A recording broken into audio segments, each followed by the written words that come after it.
Diplomat at Arms by Keith Laumer, part of the Retief series of books.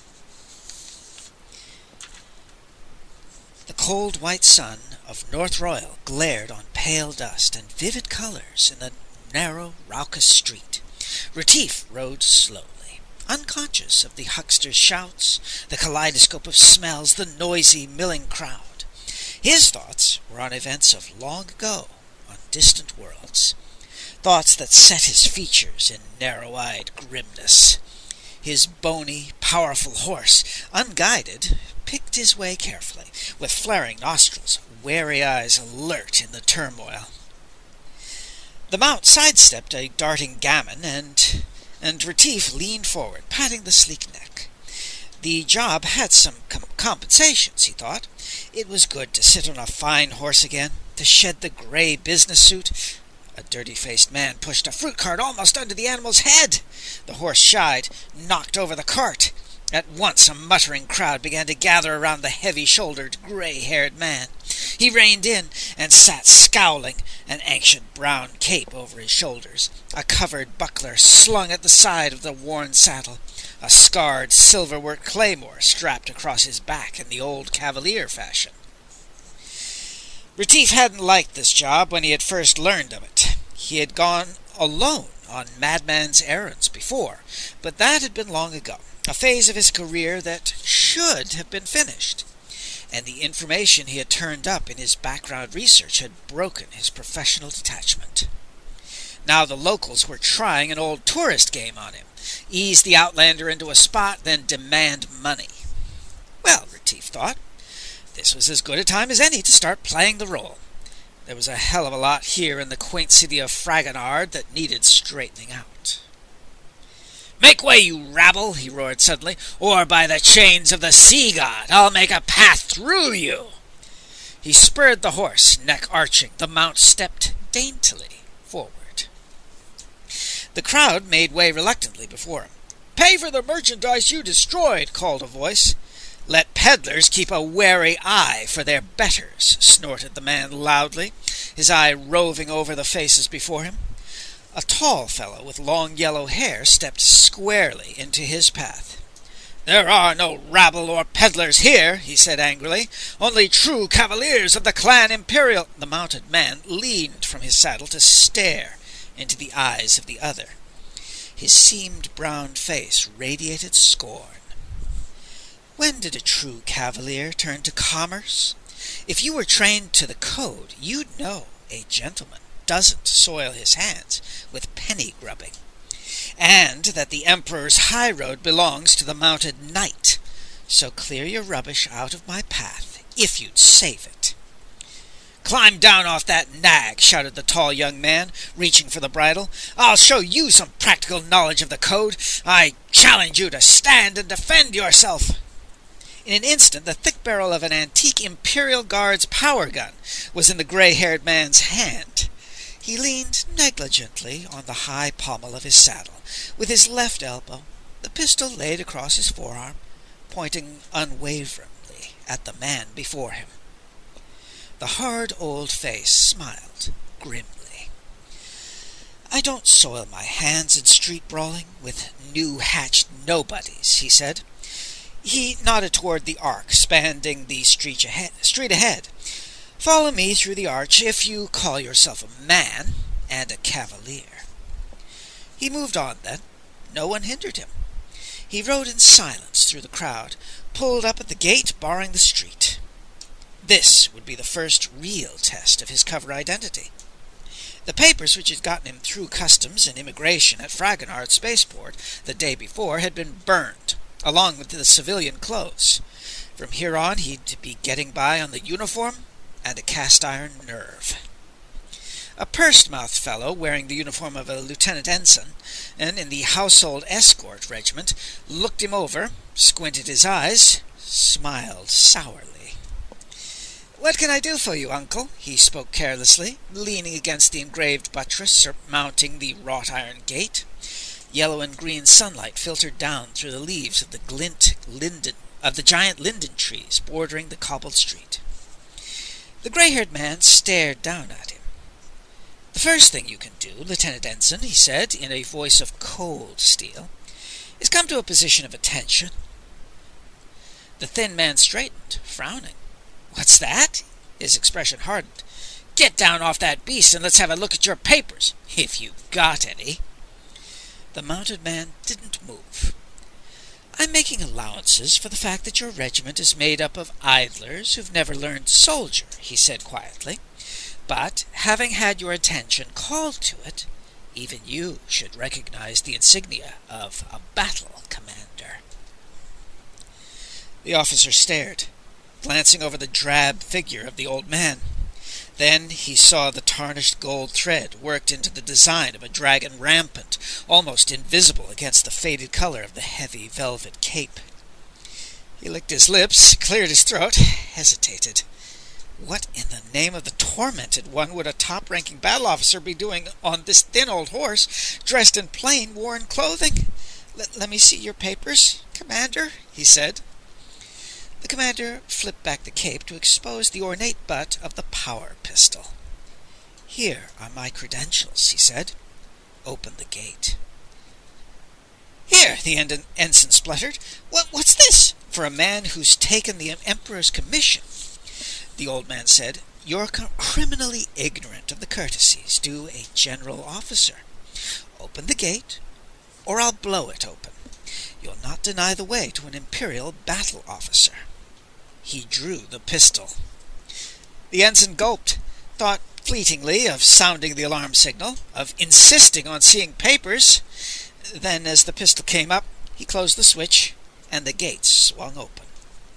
The heavy hooves of the gaunt horse clattered past him. He caught a glimpse of a small brand on the lean flank. Then he was staring after the retreating back of the terrible old man. Battle commander indeed! The old fool was wearing a fortune in valuable antiques, and the animal bore the brand of a thoroughbred battle horse. He'd better report this. He picked up the communicator as a tall young man with an angry face came up to the gate.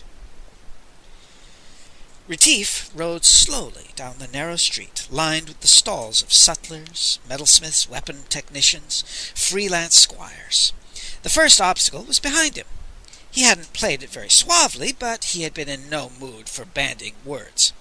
He'd been angry ever since he had started this job, and that, he told himself, wouldn't do. He was beginning to regret his high-handedness with the crowd outside the gate. He should save the temper for those responsible, not the bystanders. And in any event, an agent of the Corps should stay cool at all times. That was essentially the same criticism that Magnan had handed him along with the assignment 3 months ago. "The trouble with you, Retief," Magnan had said, "is that you are unwilling to accept the traditional restraints of the service. You conduct yourself too haughtily, too much in the manner of a free agent." His reaction, he knew, had only proved the accuracy of his superior's complaint. He should have nodded penitent agreement, indicated that improvement would be striven for earnestly. Instead, he sat expressionless, in a silence which inevitably appeared antagonistic. He remembered how Magnan had moved uncomfortably, cleared his throat, and frowned at the papers before him. "Now, in the matter of your next assignment," he said, "we have a serious situation to deal with in an area that could be critical." Retief almost smiled at the recollection. The man had placed himself in an amusing dilemma. It was necessary to emphasize the great importance of the job at hand, and simultaneously to avoid letting Retief have the satisfaction of feeling that he was to be entrusted with anything vital. To express the lack of confidence the Corps felt in him, while at the same time invoking his awareness of the great trust he was receiving. It was strange how Magnan could rationalize his personal dislike into a righteous concern for the best interests of the Corps. Magnan had broached the nature of the assignment obliquely, mentioning his visit as a tourist to North Royal, a charming, backwater little planet settled by cavaliers, refugees from the breakup of the Empire of the Lily. Retief knew the history behind North Royal's tidy, proud, tradition-bound society. When the old Confederation broke up, dozens of smaller governments had grown up among the civilized worlds. For a time, the Lily Empire had been among the most vigorous of them, comprising 21 worlds and supporting an excellent military force, under the protection of which the Lilian merchant fleet had carried trade to 1,000 far-flung worlds. When the Concordiate had come along, organizing the previously sovereign states into a new galactic jurisdiction, the Empire of the Lily had resisted, and had for a time held the massive Concordiate fleets at bay. In the end, of course, the gallant but outnumbered Lilian forces had been driven back to the gates of the homeworld. The planet of Lily had been saved catastrophic bombardment only by a belated truce, which guaranteed self-determination to Lily on the cessation of hostilities, disbandment of the Lilian fleet, and the exile of the entire membership of the Imperial Suite, which, under the Lilian clan tradition, had numbered over 10,000 individuals. Every man, woman, and child who could claim even the most distant blood relationship to the Emperor, together with their servants, dependents, retainers, and protégés, were included. The move took weeks to complete, but at the end of it, the Cavaliers, as they were known, had been transported to an uninhabited, cold sea world, which they named North Royal. A popular bit of lore in connection with the Exodus had it that the ship bearing the Emperor himself had slipped away en route to exile, and that the ruler had sworn that he would not return until the day he could come with an army of liberation. He had never been heard from again. The land area of the New World, made up of innumerable islands, totaled 500,000 square miles. Well stocked with basic supplies and equipment, the Cavaliers had set to work and turned their rocky fief into a snug, well-integrated, if tradition-ridden, society, and today exported seafoods, fine machinery, and tourist literature. It was in the last department that North Royal was best known. Tales of the pomp and colour, the quaint inns and good food, the beautiful girls, the brave display of royal cavalry, and the fabulous annual tournament of the Lily attracted a goodly number of sightseers, and the Cavalier line was now one of the biggest foreign exchange earners on the planet. Magnet had spoken of North Royal's high industrial potential and her well-trained civilian corps of space navigators. The job of the Corps, Retief interrupted, is to seek out and eliminate threats to the peace of the galaxy. How does a little storybook world like North Royal get into the act? More easily than you might imagine, Magnan said. Here you have a close-knit society, proud, conscious of a tradition of military power, empire. A clever rabble-rouser using the right appeal would step into a ready-made situation there. It would take only an order on the part of the planetary government to turn the factories to war production and convert the merchant fleet into a war fleet, and we'd be faced with a serious power imbalance, a storm center. I think you're talking nonsense, Mr. Minister, Retief said bluntly. They've got more sense than that. They've not so far gone on the tradition as to destroy themselves. They're a practical people. Magnan drummed his fingers on the desktop. There's one factor I haven't covered yet, he said. There has been what amounts to a news blackout from North Royal during the last 6 months. Retief snorted. What news? Magnan had been enjoying the suspense. Tourists have been having great difficulty getting to North Royal, he said. Fragonard, the capital, is completely closed to outsiders. We managed, however, to get an agent in. He turned, gazing at Retief. It seems, he went on, that the rightful emperor has turned up.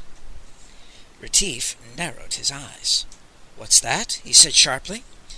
Magnan drew back, intimidated by the power of Retief's tone, annoyed by his own reaction. In his own mind, Magnan was candid enough to know that this was the real basis for his intense dislike for his senior agent. It was an instinctive, primitive fear of physical violence. Not that Retief had ever assaulted anyone, but he had an air of mastery that made Magnan feel trivial. The Emperor, Magnan repeated.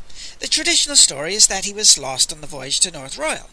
There was a legend that he had slipped out of the hands of the Concordiate in order to gather new support for a counteroffensive, hurl back the invader, all that sort of thing. The Concordiate collapsed of its own weight within a century, Retief said.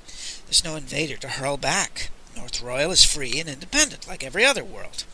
Of course, Magnan said, but you're missing the emotional angle, Retief. It's all very well to be independent, but what about the dreams of empire, the vanished glory, destiny, etc.? What about them? That's all our agent heard. It's everywhere. The news strips are full of it. Video is playing it up. Everybody's talking it. The returned emperor seems to be a clever propagandist. The next step will be a full-scale mobilization, and we're not equipped to handle that. What am I supposed to do about all this? Your orders are, and I quote, to proceed to Fragonard and there employ such measures as shall be appropriate to negate the present trend toward an expansionist sentiment among the populace. Magnan passed a document across the desk to Retief for his inspection. The orders were brief and wasted no wordage on details. As an officer of the Corps, with the rank of Counselor, Retief enjoyed wide latitude and broad powers, and corresponding responsibility in the event of failure. Retief wondered how this assignment had devolved on him, among the thousands of Corps agents scattered through the galaxy. Why was one man being handed a case which, on the face of it, should call for a full mission? This looks like quite an undertaking for a single agent, Mr. Minister, Retief said. Well, of course, if you don't feel you can handle it, Magnan looked solemn. Retief looked at him, smiling faintly. Magnan's tactics had been rather obvious.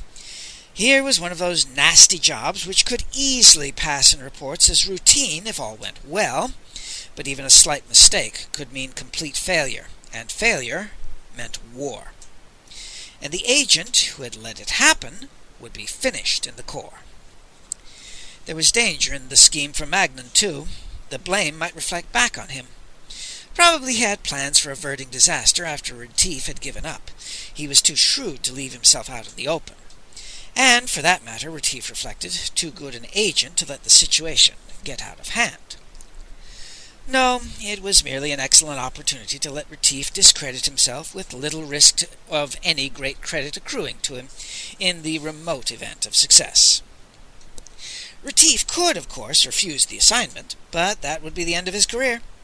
He would never be advanced to the rank of minister, and age limitations would force his retirement in a year or two. That would be an easy victory for Magnan.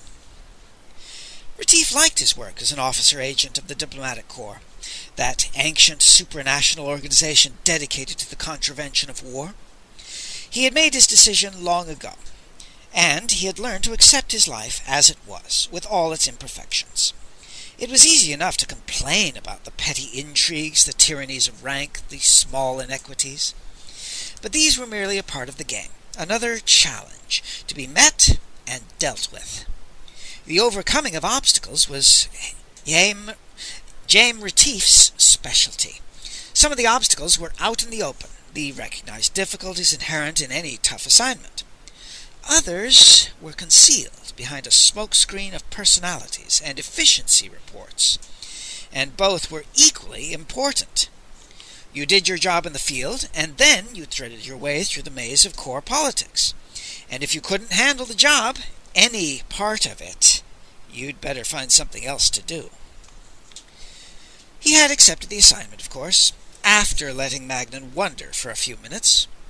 And then, for 2 months, he had buried himself in research, gathering every scrap of information, direct and indirect, that the massive files of the Corps could yield.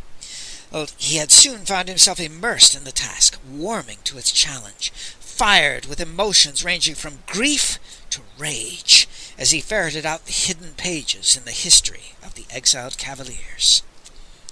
He had made his plan, gathered a potent selection of ancient documents and curious objects, a broken chain of gold, a tiny key, a small silver box, and now he was here, inside the compound of the Grand Corrida. Everything here in these ways surrounding and radiating from the field of emerald green, of the Emerald Crown. The arena itself was devoted to the servicing and supplying of the thousands of first-day contenders in the Tournament of the Lily, and the housing and tending of the dwindling number of winners who stayed on for the following days. There were tiny eating places, taverns, inns, all consciously antique in style, built in imitation of their counterparts, left behind long ago on far-off Lily. "Here you are, Pop, first-class squire," called a thin, red-haired fellow. "Double up and save credits," called a short, dark man. "First-day contract." Shouts ran back and forth across the alley-like street as the stall-keeper scented a customer. Retief ignored them, moved on toward the looming wall of the arena. Ahead, a slender youth stood with folded arms before his stall, looking toward the approaching figure on the black horse. He leaned forward, watching Retief intently, then straightened, turned, and grabbed up a tall, narrow body shield from behind him. He raised the shield over his head, and as Retief came abreast, called, "Battle officer!" Retief reined in the horse, looked down at the youth. "At your service, sir," the young man said. He stood straight and looked Retief in the eye.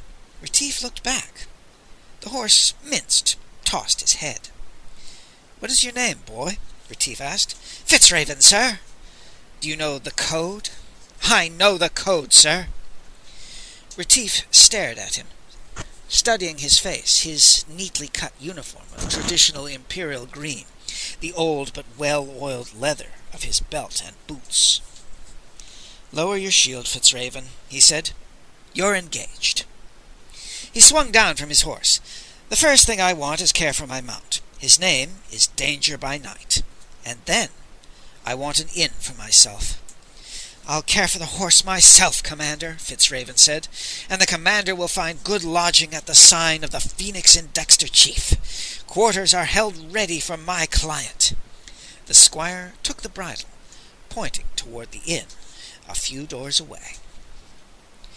2 hours later, Retief came back to the stall, a 32-ounce steak and a bottle of Nouveau Beaujolais, he having satisfied a monumental appetite induced by the long ride down from the spaceport north of Frognard. The plain banner he had carried in his saddlebag fluttered now from the staff above the stall. He moved through the narrow room to a courtyard behind, and stood in the doorway, watching as Fitzraven curried the dusty hide of the lean black horse. The saddle and fittings were laid out on a heavy table, ready for cleaning. There was clean straw in the stall where the horse stood, and an empty grain bin, and water bucket indicated the animal had been well fed and watered. Retief nodded to the squire and strolled around the courtyard, staring up at the deep blue sky of early evening, above the irregular line of roofs and chimneys, noting the other squires and the variegated mounts stabled there, listening to the hubbub of talk, the clatter of crockery from the kitchen of the inn. Fitzraven finished his work and came over to his new employer. "Would the commander like to sample the nightlife in the Grand Corrida?" "Not tonight," Retief said. "Let's go up to my quarters. I want to learn a little more about what to expect."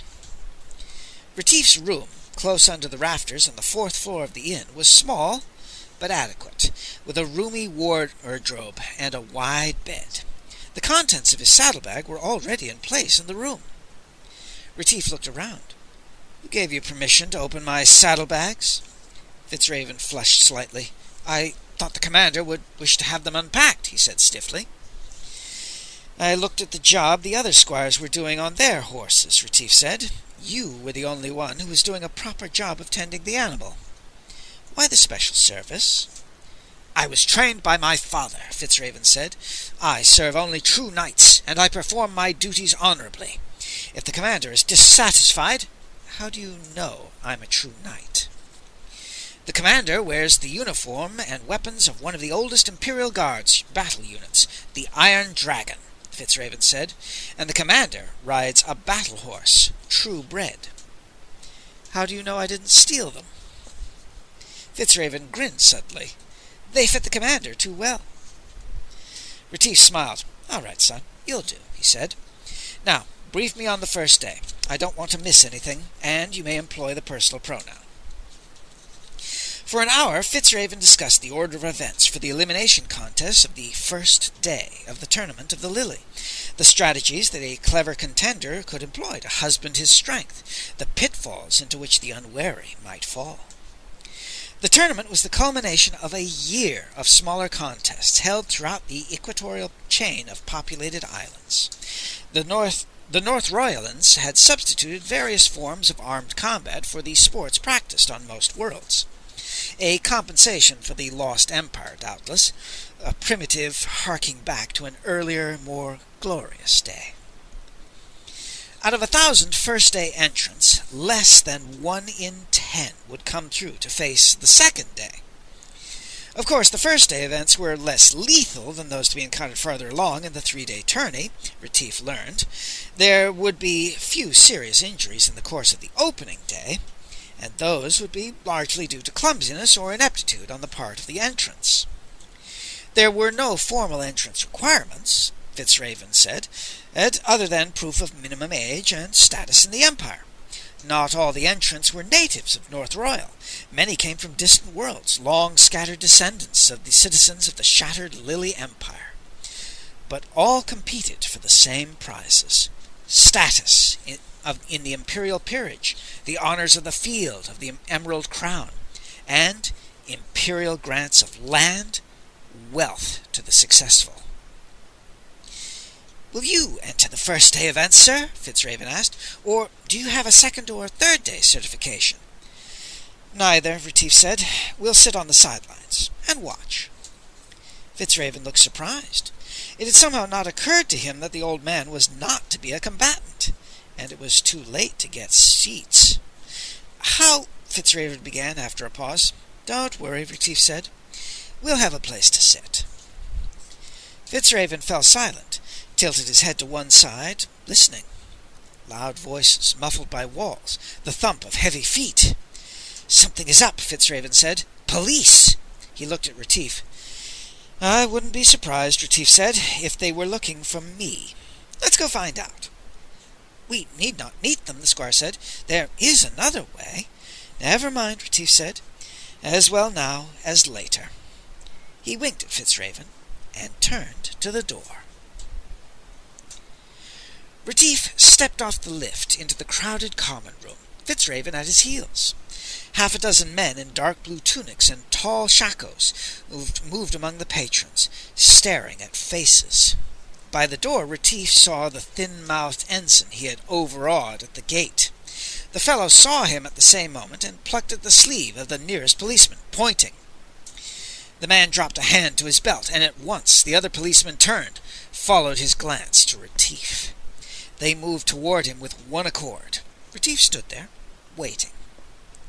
The first cop planted himself before Retief, looking him up and down. "Your papers," he snapped. Retief smiled easily. "I am a peer of the Lily and a battle officer of the Imperial forces," he said. "On what pretext are you demanding papers of me, Captain?" The cop raised his eyebrows. "Let's say you're charged with unauthorized entry into the controlled area of the Grand Corridor, and with impersonating an Imperial officer," he said. "You didn't expect to get away with it, did you, Grandpa?" The fellow smiled sardonically. "Under the provisions of the Code," Retief said, "the status of a peer may not be questioned, nor his actions interfered with, except by Imperial warrant. Let me see yours, Captain, and I suggest you assume a more courteous tone when addressing your superior officer." Retief's voice hardened to a whip crack with the last words. The policeman stiffened, scowled.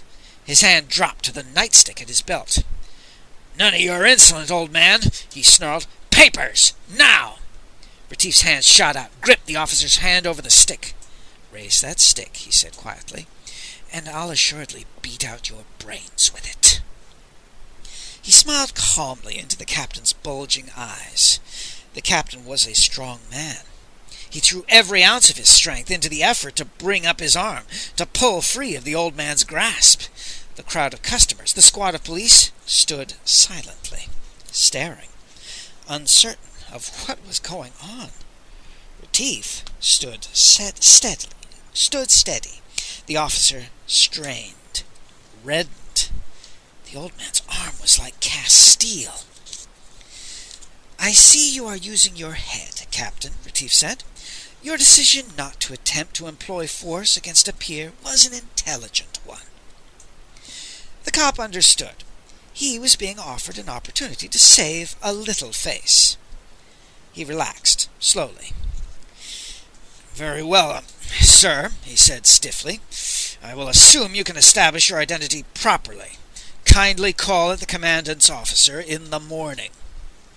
Retief released his hold, and the officer hustled his men out, shoving the complaining ensign ahead. Fitzraven caught Retief's eye and grinned. "Empty pride is a blade with no hilt," he said. "A humble man would have yelled for help." Retief turned to the barman. "Drinks for all," he called. A happy shout greeted this announcement. They had all enjoyed seeing the police outfaced. "The cops don't seem to be popular here," the old man said. Fitzraven sniffed. "A law-abiding subject parks illegally for 5 minutes, and they are on him like flies after dead meat. But let his car be stolen by lawless hoodlums, they are nowhere to be seen." "That has a familiar sound," Retief said. He poured out a tumbler of vodka, looked at Fitzraven. "Tomorrow," he said, "a big day." A tall, blond young man near the door looked after him with bitter eyes. "All right, old man," he muttered. "We'll see then." The noise of the crowd came to Retief's ears as a muted rumble through the massive pile of the amphitheater above. A dim light filtered from the low-ceiling corridor into the cramped office of the assistant master of the games. "If you know your charter," Retief said, "you will recall that a battle commander enjoys the right to observe the progress of the games from the official box. I claim that privilege." "I know nothing of this," the cadaverous official replied impatiently. "You must obtain an order from the master of the games before I can speak. I can listen to you."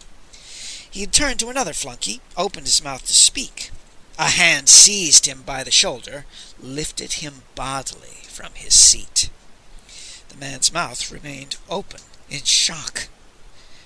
Retief held the stricken man at arm's length, then drew him closer. His eyes blazed into the gaping eyes of the other. His face was white with fury.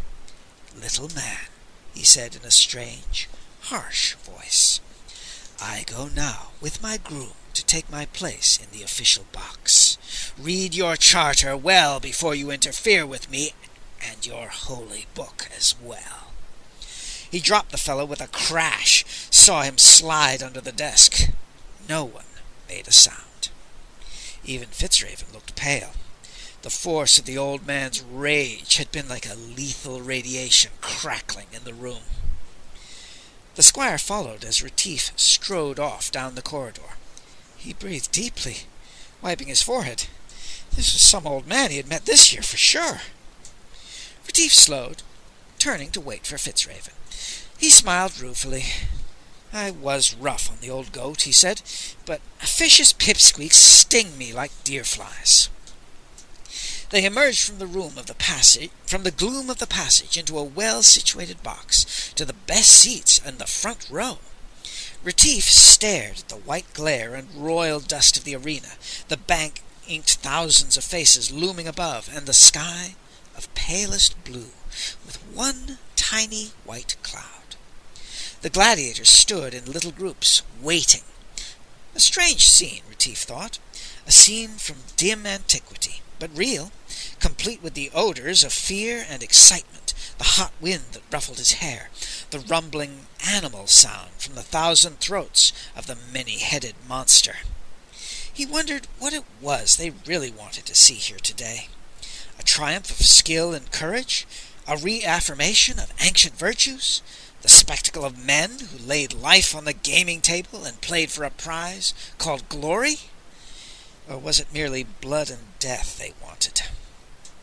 It was strange that this archaic ritual of the blood tournament combining the features of the circus of Caesar, the joust of medieval Terran Europe, the Olympic Games, a rodeo, and a 6-day bicycle race, should have come to hold such an important place in a modern culture. Retief thought. In its present form, it was a much distorted version of the traditional tournament of the Lily, through whose gauntlet the nobility of the old empire had come. It had been a device of harsh enlightenment to ensure and guarantee to every man, once every year, the opportunity to prove himself against others whom society called his betters. Through its discipline, the humblest farm lad could rise by degrees to the highest levels in the empire. For the original games had tested every facet of a man, from his raw courage to his finesse and strategy, from his depths of endurance under mortal stress to the quickness of his intellect, from his instinct for truth to his wiliness in eluding a complex trap of violence. In the 2 centuries since the fall of the empire, the games had gradually become a tourist spectacle, a free-for-all, a celebration, with the added spice of danger for those who did not shrink back, and fat prizes to a few determined finalists. The imperial charter was still invoked at the opening of the games, the old code reaffirmed, but there were few who knew or cared what the charter and code actually said, what terms existed there. The popular mind left such details to the regents of the tourney, and in recent months, with the once sought-after tourists suddenly and inexplicably turned away, it seemed the games were being perverted to a purpose even less admirable. Well, thought Retief, perhaps I'll bring some of the fine print into play before I'm done. Bugle blasts sounded beyond the high bronze gate. Then, with a heavy clang, it swung wide, and a nervous official stepped out, nodding jerkily to the front rank of today's contenders. The column moved straight out across the field, came together with other columns to form a square before the imperial box. High above, Retief saw banners fluttering, a splash of color from the uniforms of ranked honor guards. The emperor himself was here briefly to open the tournament. Across the field, the bugles rang out again. Retief recognized the call to arms and the imperial salute. Then, an amplified voice began the ritual reading of the terms of the day. By the clement dispensation of His Imperial Majesty, to be conducted under the Convention of Fragonard, and there being none dissenting, the voice droned on. It finished at last, and referees moved to their positions. Retief looked at Fitzraven. The excitement's about to begin. Referees handed out heavy whips, gauntlets, and face shields. The first event would be an unusual one. Retief watched as the yellow-haired combatant just below the box drew on the heavy glove, which covered and protected the left hand and forearm, accepted the 15-foot lash of braided oxhide. He flipped it tentatively, laying the length out along the ground, and recalling it with an effortless turn of the wrist, the frayed tip snapping like a pistol shot. The thing was heavy, Retief noted, and clumsy. The leather had no life to it. The box had filled now. No one bothered Retief and the squire. The noisy crowd laughed and chattered, called to acquaintances in the stands and on the field below. A bugle blasted peremptorily nearby, and white-suited referees darted among the milling entrants, shaping them into groups of 5. Retief watched the blond youth, a tall, frowning man, and 3 others of undistinguished appearance. Fitzraven leaned towards him. "The cleverest will hang back and let the others eliminate each other," he said in a low voice, "so that his first encounter will be for the set." Retief nodded. A man's task here was to win his way as high as possible. Every stratagem was important. He saw the blond fellow inconspicuously edge back as a hurrying referee paired off the other 4, called to him to stand by, and led the others to rings marked off on the dusty turf. A whistle blew suddenly, and over the arena the roar of sound changed tone.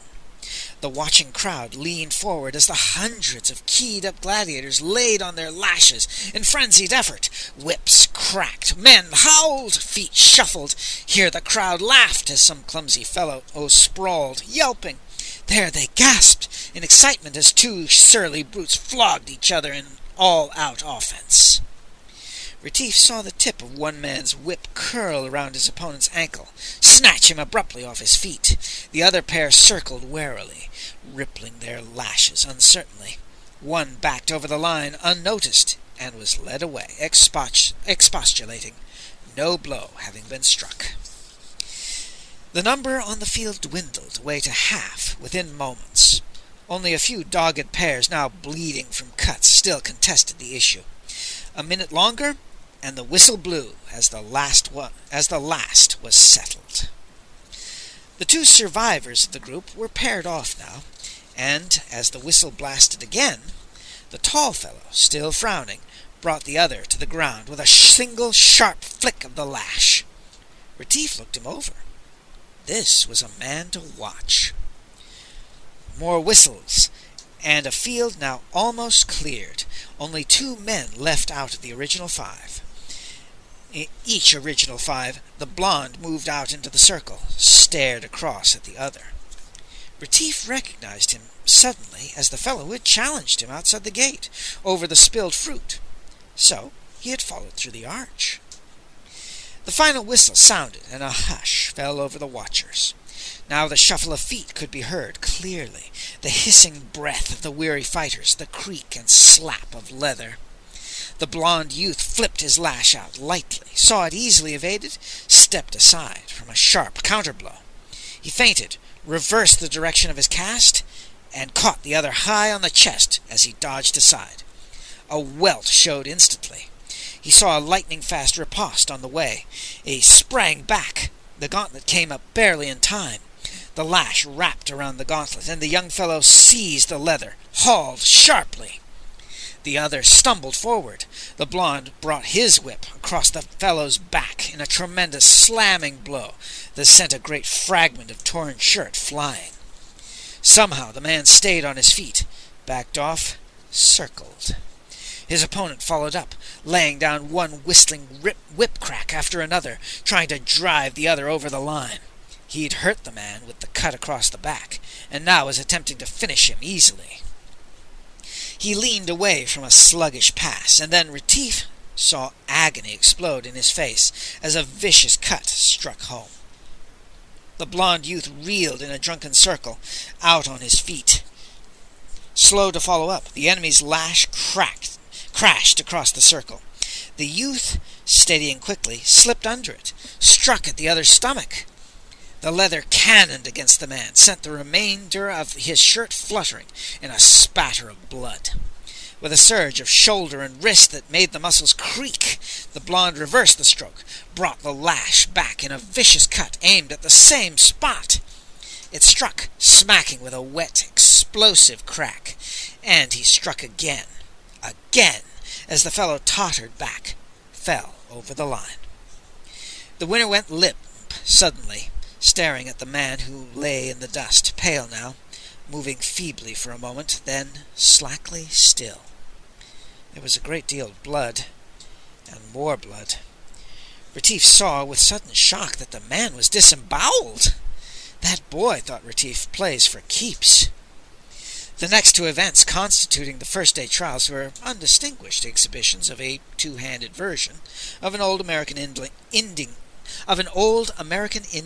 wrestling, and a brief bout of fencing with blunt-tipped weapons. 80 men were certified for the second day before noon, and Retief and Fitzraven were back in the inn-room a few minutes later.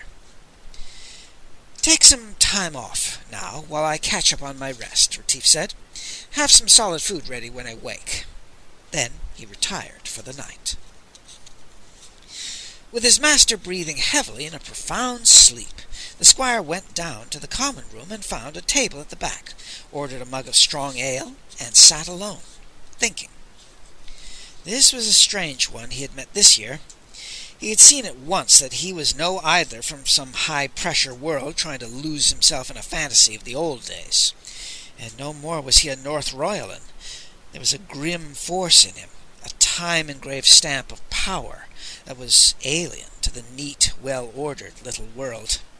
And yet there was no doubt that there was more in him of the true cavalier than of a Fragonard-born courtier. He was like some ancient warrior noble from the days of the greatness of the empire. By the two heads, the old man was strange and terrible in anger. Fitzraven listened to the talk around him. "I was just above a blacksmith at the next table was saying. He gutted the fellow with the lash. It was monstrous. I'm glad I'm not one of the fools who want to play at warrior. Imagine having your insides drawn out by a rope of dirty leather." "The games have to be tougher now," said another. "We've lain dormant here for 2 centuries, waiting for something to come, something to set us on our way again, to power and wealth. Thanks, I'd rather go on living quietly as a smith and enjoying a few of the simple pleasures. There was no glory in that fellow lying in the dirt with his belly torn open. You can be sure of that." "There'll be more than torn bellies to think about when we mount a battle fleet for Grimwald and Tanya," said another. "The Emperor has returned," snapped the warlike one. "Shall we hang back where he leads?" The smith muttered. "His is a tortured genealogy, by my judgment. I myself trace my ancestry by 3 lines into the old palace of Lily." "So do we all the more reason we should support our Emperor. We live well here. We have no quarrel with other worlds. Why not leave the past to itself? Our Emperor leads, we will follow. If you disapprove, enter the Lily tournament next year and win a high place. Then your advice will be respected." "No thanks. I like my insides to stay on the inside." Fitzraven thought of Retief. The old man had said that he held his rank in his own right, citing no genealogy. That was strange indeed. The Emperor turned up only a year ago, presenting the robe, the ring, the seal, the crown jewels, and the imperial book, which traced his descent through 5 generations from the last reigning emperor of the old empire. How could it be that Retief held a commission in his own right, dated no more than 30 years ago? And the rank of battle commander. That was a special rank, Fitzraven remembered, a detached rank for a distinguished noble and officer of proven greatness, assigned to no one unit, but dictating his own activities. Either Retief was a fraud, but Fitzraven pictured the old man, his chiseled features that time had not disguised, his soldier's bearing, his fantastic strength, his undoubtedly authentic equipage. Whatever the explanation, he was a true knight. That was enough. Retief awoke refreshed and ravenous. A great rare steak and a giant tankard of autumn ale were ready on the table. He ate, ordered more, and ate again. Then he stretched, shook himself, no trace of yesterday's fatigue remaining. His temper was better, too, he realized. He was getting too old to exhaust himself. "It's getting late, Fitzraven," he said. "Let's be going." They arrived at the arena and took their places in the official box, in time to watch the first event, a cautious engagement with swords. After 4 more events and 3 teams of determined but colorless competition, only a dozen men were left on the field, awaiting the next event, including the tall blond youth whom Retief had been watching since he had recognized him. He himself, he reflected, was the reason for the man's presence here, and he had acquitted himself well. Retief saw a burly warrior carrying a 2-handed sword paired off now against the blond youth. The fellow grinned as he moved up to face the other. This would be a little different, the agent thought, watching. This fellow was dangerous. Yellowhair moved in, his weapon held level across his chest. The big man lashed out suddenly with the greatsword, and the other jumped back, then struck backhanded at his opponent's shoulder, nicked him lightly, sliding back barely in time to avoid a return swing. The still grinning man moved in, the blade chopping the air before him in a whistling figure 8. He pressed his man back, the blade never pausing. There was no more room. The blond fellow jumped sideways, dropping the point of his sword in time to intercept a vicious cut. He backstepped. He wouldn't let that happen again. The big man was very strong. The blade was moving again now, the grin having faded a little. He'd have to keep away from him, keep circling, Retief thought. The big fellow's pattern is to push his man back to the edge, then pick him off as he tries to sidestep. He'll have to keep space between them. The fair-haired man backed, watching for an opening. He jumped to the right, and as the other shifted to face him, leaped back to the left, and catching the big man at the end of his reach on the other side, slashed him across his ribs and kept moving. The man roared, twisting around in vicious cuts at the figure that darted sideways just out of range. Then the blonde brought his claymore across in a low swing that struck solidly across the back of the other's legs, with a noise like a butcher separating ribs with a cleaver. Like a marionette with his strings cut, the man folded to his knees, sprawled. The other man stepped back as surgeons' men and swarmed up to tend the fallen fighter. There were plenty of them available now. So far the casualties had been twice normal. On the other mounds in view, men were falling. The faint-hearted had been eliminated. The men who were still on their feet were determined or desperate. There would be no more pushovers. Only about six left, Fitzraven called. This has been a rather unusual tournament so far, Retief said. That young fellow with the light hair seems to be playing rough, forcing the pace.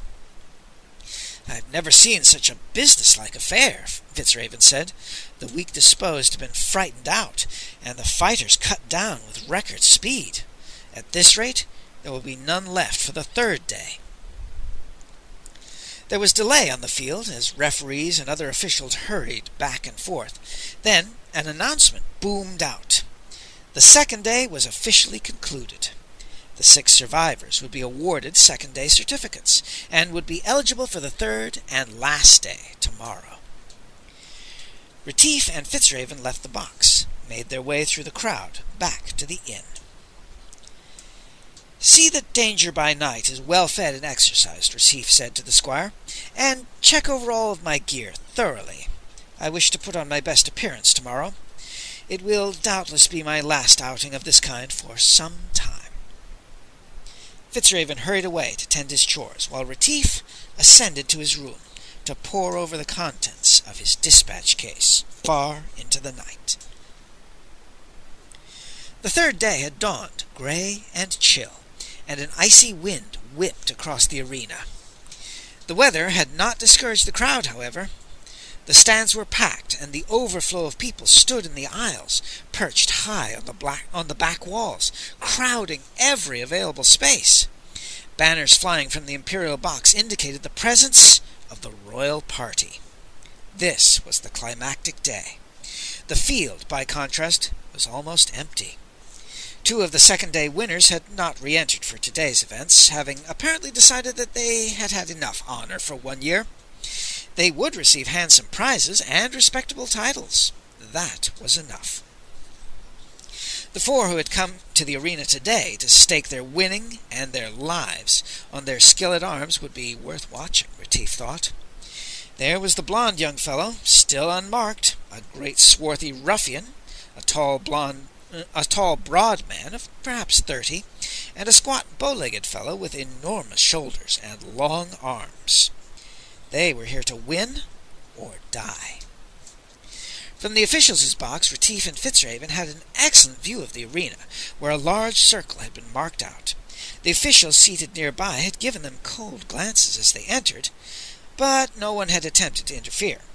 Apparently, they had accepted the situation. Possibly, Retief thought, they had actually studied the charter. He hoped they had studied it carefully. It would make things easier. Announcements boomed. Officials moved about. Fanfares blasted, while Retief sat absorbed in thought. The scene reminded him of things he had long forgotten, days long gone, of his youth, when he had studied the martial skills, serving a long apprenticeship under his world's greatest masters. It had been his father's conviction that nothing so trained the eye and mind and body as fencing, judo, savate, and the disciplines of the art of offense and defense. He had abandoned a priceless education when he had left his home to seek his fortune in the mainstream of galactic culture, but it had stood him in good stead on more than one occasion. An agent of the Corps could not afford to let himself decline into physical helplessness, and Retief had maintained his skills as well as possible. He leaned forward now, adjusting his binoculars as the bugles rang out. Few in the crowd were better qualified than Retief to judge today's performance. It would be interesting to see how the champions handled themselves on the field. The first event was about to begin, as the blonde warrior was paired off with the bow-legged man. The two had been issued slender foils, and now faced each other, blades crossed. A final whistle blew, and blade clashed on blade. The squat man was fast on his feet, bounding around in a semicircle before the taller antagonist, probing his defense with great energy. The blond man backed away slowly, fending off the rain of blows with slight motions of his foil. He jumped back suddenly, and Retief saw a red spot grow on his thigh. The ape-like fellow was more dangerous than he had appeared. Now the blond man launched his attack, beating aside the weapon of the other and striking in for the throat, only to have his point deflected at the last instant. The short man backed now, giving ground reluctantly. Suddenly he dropped into a grotesque crouch and lunged under the other's defense in a desperate try for a quick kill. It was a mistake. The taller man whirled aside, and his blade flicked delicately once. The bow-legged man slid out flat on his face. "What happened?" Fitzraven said, puzzled. "I didn't see the stroke that nailed him." "It was very pretty," Retief said thoughtfully, lowering the glasses, "under the fifth rib and into the heart." Now the big dark man and the tall broad fellow took their places. The bugles and whistles sounded, and the two launched a furious exchange, first one and then the other, forcing his enemy back before losing ground in turn. The crowd roared its approval as the two stamped and thrust, parried and lunged. "They can't keep up this pace forever," Fitzraven said. "They'll have to slow down." "They're both good," Retief said, "and evenly matched." Now the swarthy fellow leaped back, switched the foil to his left hand, then moved quickly into the attack. Thrown off his pace, the other man faltered, let the blade nick him on the chest, again in the arm. Desperate, he backpedaled, fighting defensively now. The dark man followed up his advantage, pressed savagely, and a moment later Retief saw a foot of bright steel projecting startlingly from the tall man's back. He took 2 steps, then folded, as the foil was wrenched from the dark man's hand. Wave upon wave of sound rolled across the packed stands. Never had they seen such an exhibition as this. It was like the legendary battle of the heroes of the Empire, the fighters who had carried the Lily Banner half across the galaxy. "I'm afraid that's all," Fitzraven said. "These two can elect either to share the victory of the tourney now or to contend for sole honors, and in the history of the tournament on North Royal, there have never been fewer than 3 to share the day." "It looks as though this is going to be a first time, then," Retief said. "They're getting ready to square off."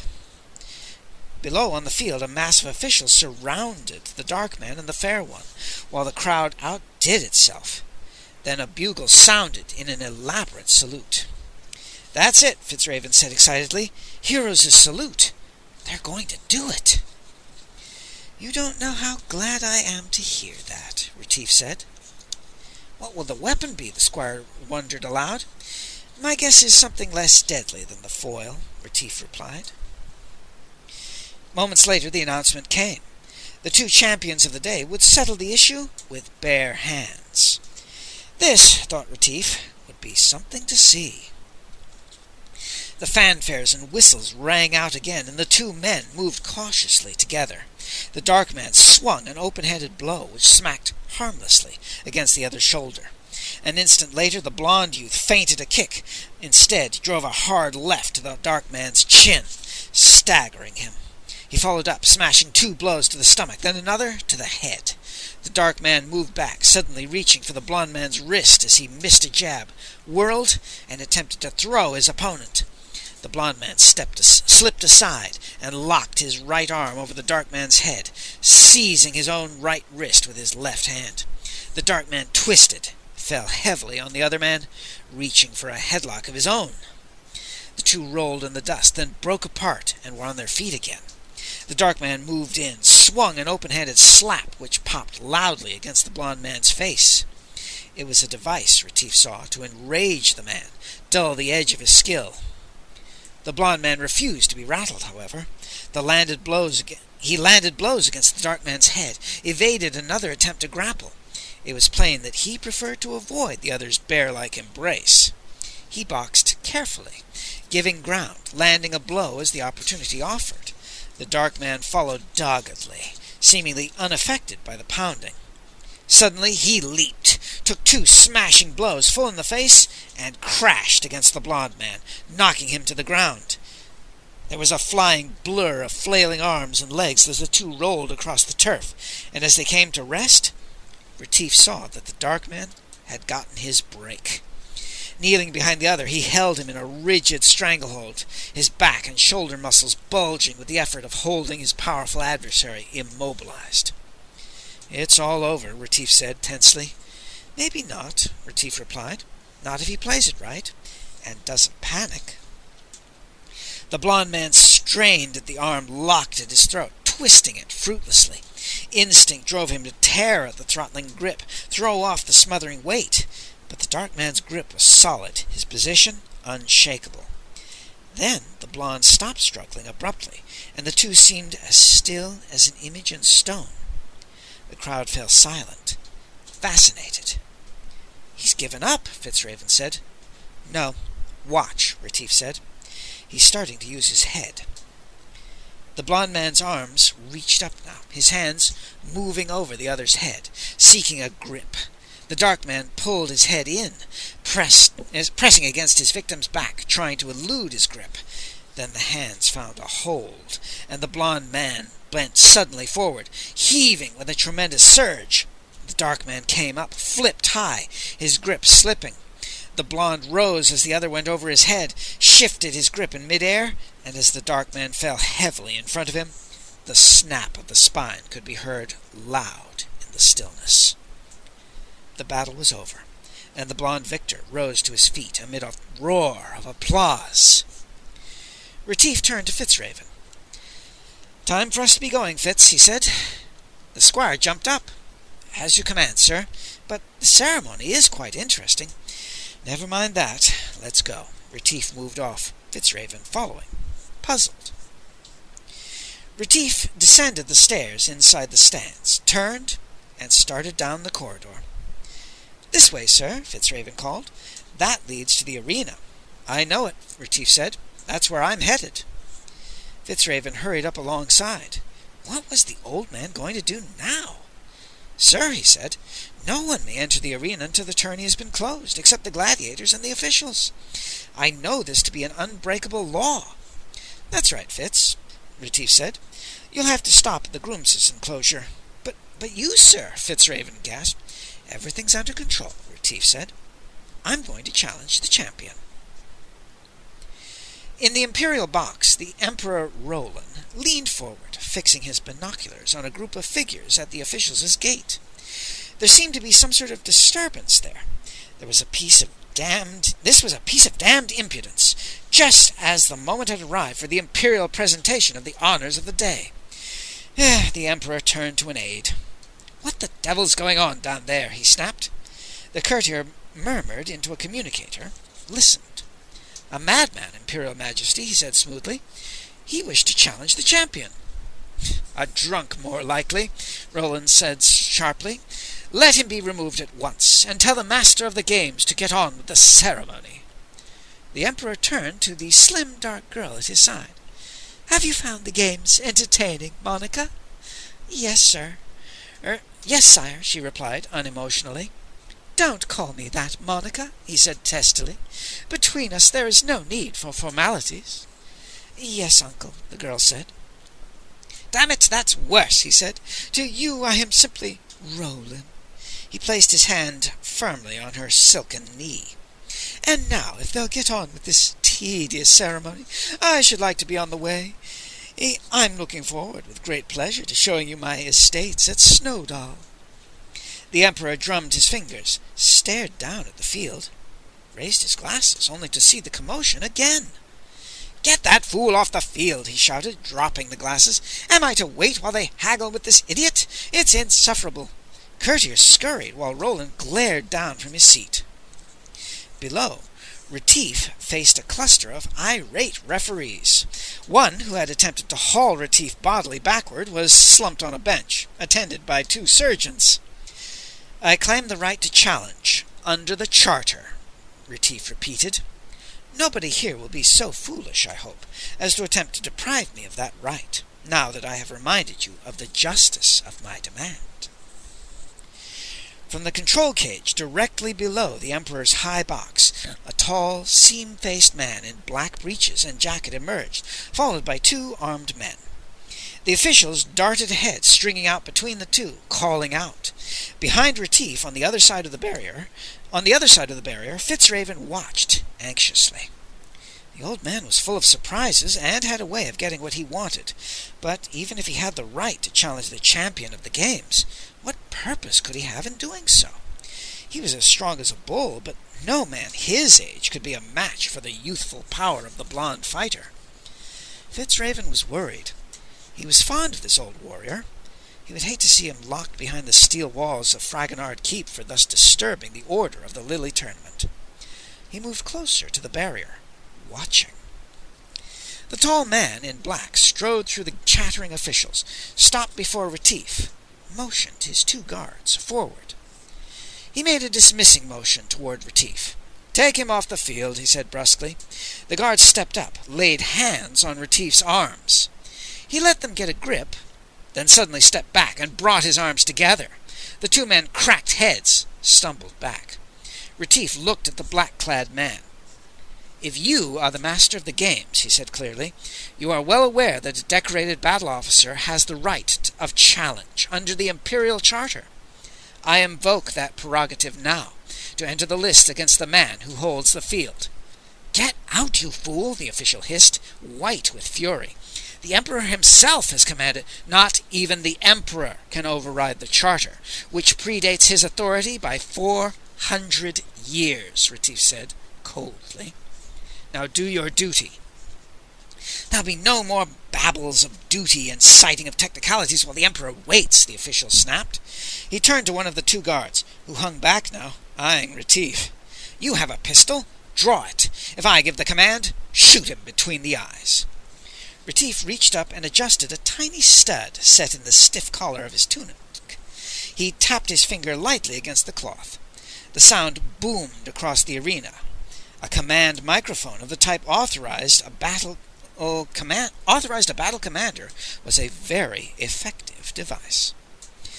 "I have claimed the right to challenge the champion," he said slowly. The words rolled out like thunder. "This right is guaranteed under the Charter to any Imperial battle officer who wears the Silver Star." The master of the games stared at him, aghast. This was getting out of control. Where the devil had the old man gotten a microphone and a PA system? The crowd was roaring now, like a gigantic surf. This was something new. Far above in the Imperial box, the tall, grey-eyed man was rising, turning toward the exit. "The effrontery," he said in a voice choked with rage, "that I should sit awaiting the pleasure—" The girl at his side hesitated, hearing the amplified voice booming across the arena. "Wait, Roland," she said. "Something is happening." The man looked back. "A trifle late," he snapped. "One of the contestants is disputing something," she said. "There was an announcement, something about an Imperial officer challenging the champion." The Emperor Roland turned to an aide hovering nearby. "What is this nonsense?" The courtier bowed. It is merely a technicality, Majesty, a formality lingering on from earlier times." "Be specific," the Emperor snapped.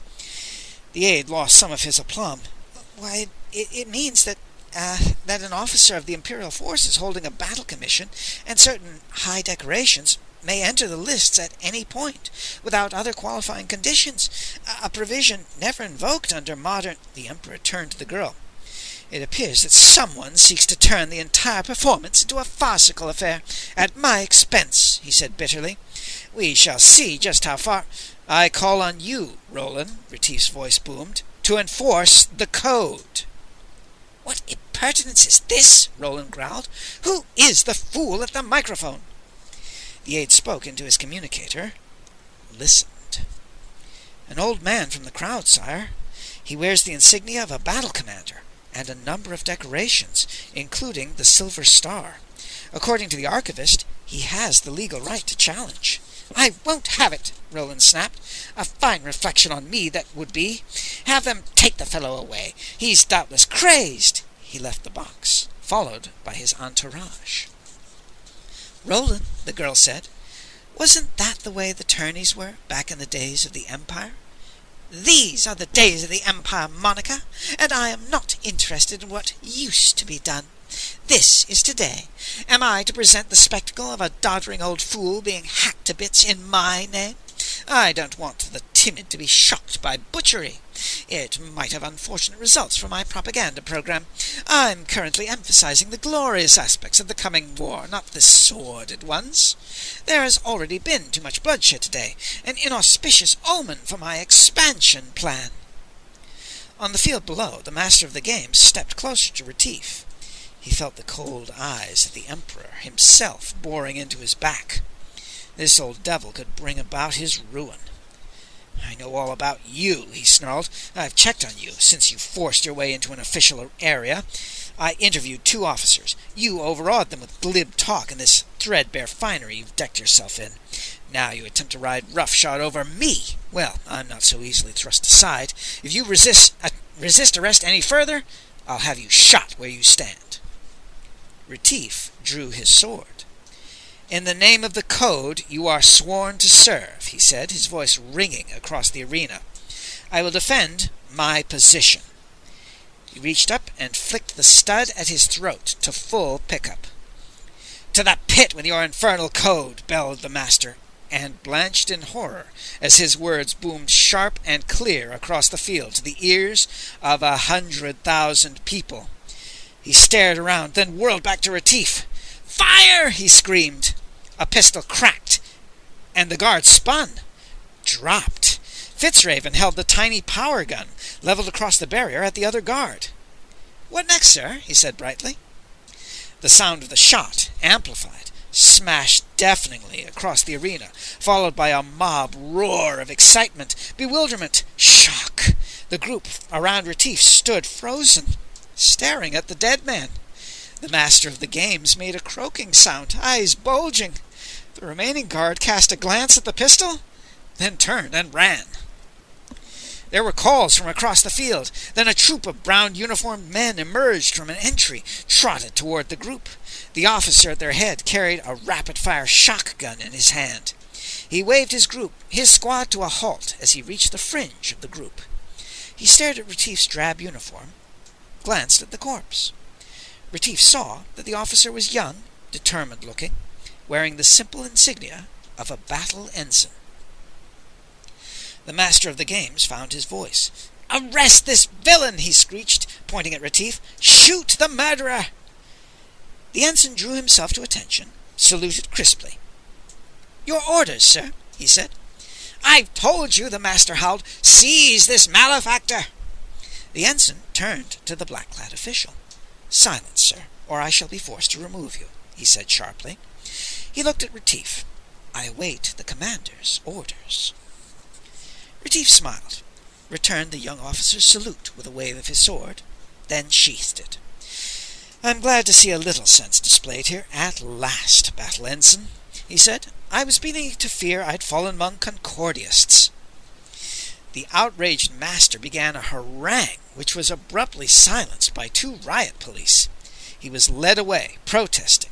The other officials disappeared like a morning mist, carrying the dead guard. "I've issued my challenge, ensign," Retief said. "I wish it to be conveyed to the champion apparent at once." He smiled. "And I'd like you to keep your men around to see that nothing interferes with the orderly progress of the tourney, in accordance with the charter in its original form." The ensign's eyes sparkled. Now here was a battle officer who sounded like a fighting man, not a windbag like the commandant of the household regiment from whom the ensign took his orders. He didn't know where the old man came from, but any battle officer outranked any civilian or flabby barracks soldier. And this was a battle commander, a general officer, and of the Dragon Corps. Minutes later, a chastened master of the games announced that a challenge had been issued. It was the privilege of the champion to accept or to refuse the challenge if he wished. In the latter event, the challenge would automatically be met the following year. "I don't know what your boys said to the man," Retief remarked as he walked out to the combat circle, the ensign at his left side and slightly to the rear, "but they seem to have educated him quickly." "They can be very persuasive, sir," the young officer replied. They reached the circle, stood waiting.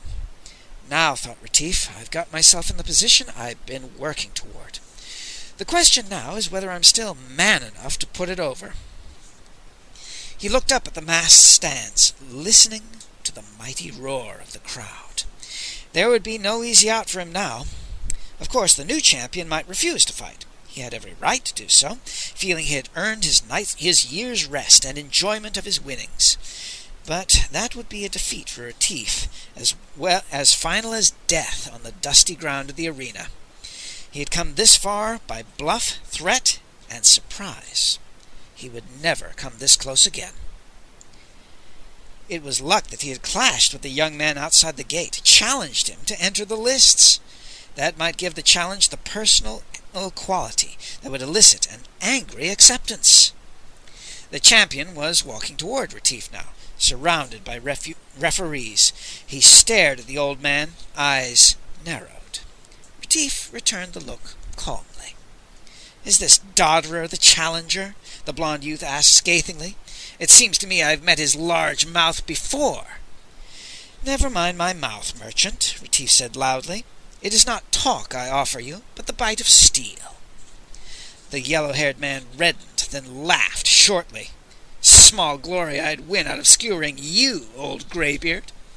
"You'd get even less out of showing your heels," Retief said. "You will not provoke me into satisfying your perverted ambition to die here," the other retorted.